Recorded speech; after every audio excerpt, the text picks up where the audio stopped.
En el pasado la Tierra alternó periodos fríos y cálidos similares a los que pronostican los escenarios de cambio climático actual, y los casquetes polares fueron determinantes. Lo sabe bien la geóloga Carlota Scutia, que pasó casi 20 años en Estados Unidos y ahora trabaja para el Instituto Andaluz de Ciencias de la Tierra.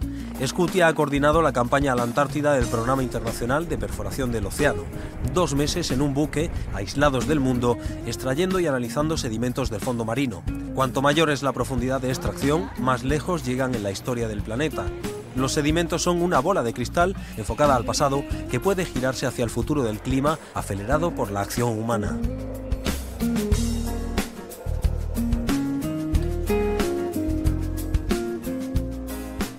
Carlota Scutia, gracias por estar con nosotros, bienvenida a Conciencia. Vamos a saltar poco a poco en el tiempo, vamos primero a un periodo entre 2,5 millones de años y 5, el Plioceno, en el que hubo una temperatura global entre unos 3 grados aproximadamente mayor que la que tenemos ahora, similar a la que se espera para finales del siglo XXI.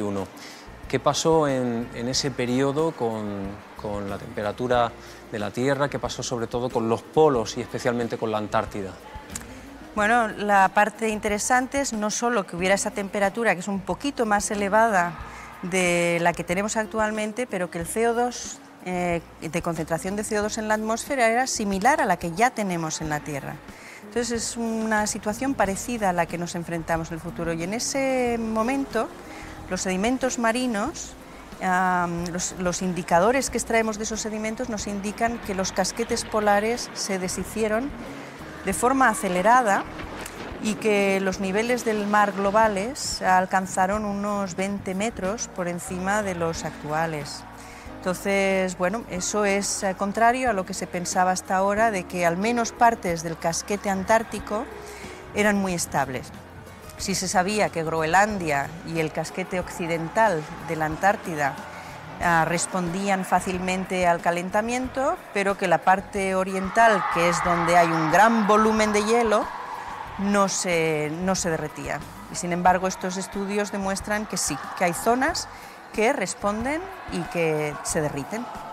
Saltamos ahora un poco más atrás, o bastante más atrás, hasta 34 millones de años atrás en el tiempo. En tus artículos hablas sobre que ese es el periodo en el que se asentaron los hielos en los casquetes polares. ¿Qué pasaba antes de ese periodo? ¿Cómo era el clima en la zona antártica, por ejemplo? Pues hace 34 millones de años la Tierra era muchísimo más cálida. Las temperaturas en los polos eran trópicos, subtropicales. En la Antártida hemos encontrado sedimentos con polen que nos indica que había palmeras, con lo cual eran unos bosques, y baobabs, árboles similares a los baobabs, o sea que eran unas temperaturas muy elevadas. El CO2 atmosférico, lo que se conoce en el momento es que los niveles eran de aproximadamente 800.000 partes por millón, que es parecido a lo que el panel intergubernamental del cambio climático tiene proyectado en su escenario más negativo, más pesimista, para finales de este siglo. No había hielo en ninguno de los dos polos. Vamos a mirar ahora hacia el futuro. ¿Alguno de estos escenarios de los que ya ha vivido la Tierra en el pasado podría volver a repetirse en el futuro? Por supuesto. La Tierra, los que estudiamos el clima terrestre, sabemos que ha tenido una variabilidad natural de la Tierra, en el que ha pasado por épocas muy cálidas y ha pasado por épocas mucho más frías, y el planeta se ajusta y se adapta a esas épocas, y los organismos que viven en el planeta evolucionan de acuerdo a las condiciones que se van obteniendo poco a poco, ¿no? La información que tenemos ahora de los sedimentos quizá no se pueda trasladar directamente al futuro, porque también las condiciones climáticas que existían en la Tierra hace 34 millones de años, pues los continentes no tenían la misma distribución que tenían ahora. El canal de Panamá no estaba, el istmo de Panamá no había cerrado, entonces la circulación oceánica no era la misma, entonces no se puede trasladar las mismas condiciones directamente, pero lo que sí que nos ayuda es a acotar los modelos climáticos que prevén las condiciones en el futuro. Te has referido al panel de cambio climático y a los escenarios que plantea en el futuro de cambio climático.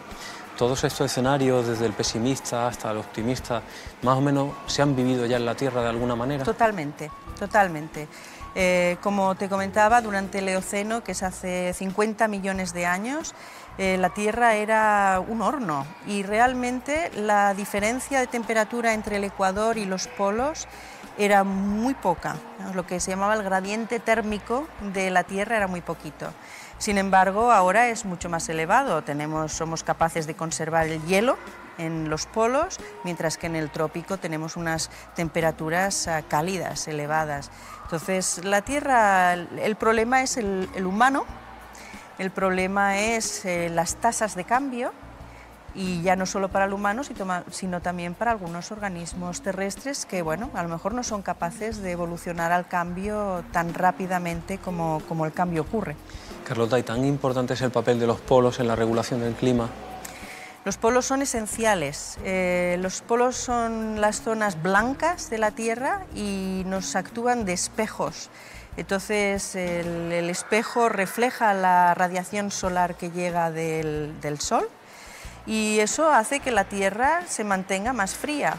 A la que vamos deshaciendo los hielos y ese espejo se hace más pequeño, quiere decir que hay menos radiación que se vuelve a la atmósfera, hay más radiación que se absorbe y contribuimos todavía más al calentamiento. Además, los polos son causa importantísima para los niveles del nivel del mar, que esto es la otra parte que nos preocupa, porque cuando deshacemos el hielo que está en un continente, no el que está en el océano, pero el que está en el continente, esa agua que estaba en el continente y que se derrite aumenta el nivel del mar y la circulación oceánica, que el hielo hace que se formen esas aguas profundas, que son un elemento principal de lo que es la circulación oceánica, que es una de las maneras que distribuimos el calor en la Tierra, ¿no? Gran parte de los datos que obtenéis vienen fundamentalmente de esas barras de sedimento que extraéis en campañas oceánicas, como la que coordinaste tú, la última que coordinaste tú, ¿no? ¿Cómo es el trabajo en una campaña como esta? ¿Cómo de intenso es el trabajo?